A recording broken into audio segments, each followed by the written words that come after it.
There's another crazy story. After we did American Mean, Blood and Blood Out was still filming. They had to redo. They had to reshoot because they had some. I don't know what their problems were, but everything was said and done with. So we're in this place called a looping stage, which is what once the film is being edited before the music and all that shit. If something was hindering the whatever was shot, and it's the best scene that you did, but a car came by at the time and they didn't catch it then, so we had to redub over that. So basically, like lip sync to what you're doing.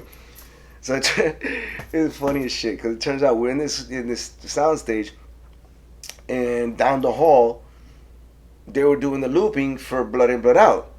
So a bunch of the actors were doing their shit over there, and some of us were doing shit on this side. So room A and room B.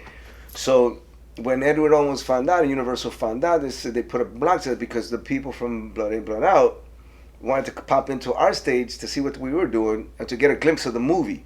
That was the thing. Everything was like private. Nobody was able to see our movie until we did, and the producers. So they were the rival movie, so to speak. We were battling like Rocksteady and the New York City Breakers. Pap, I got you, bro. Pap, you got that one. So I remember Raymond Cruz and Jesse Borrego was there, and we had lunch together. I'm like, because it was my boys. So Jesse goes, yeah, let me go say hi to Eddie. So I told Eddie, oh, Jesse Borrego goes, keep that motherfucker outside. I started cracking up. I said, what's wrong? And they called security. They had security stop, block any of those guys from coming into our stage. But Eddie came out and they talked and everything. It was fine, but it was funny because it was like, it's like a little gang battle for two movies, which is basically what happened, and they both came out around the same time. I think we were released before that.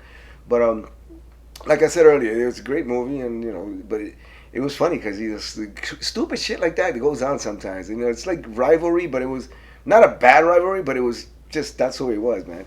Yeah, so we had. I remember they had was it Universal? I can't remember what stage it was, but he had called security, and they just like had five guys just stand in front of the stage, and we all had to have special passes, even though they knew who we were. Like the American Meat people had their own little badges to get in.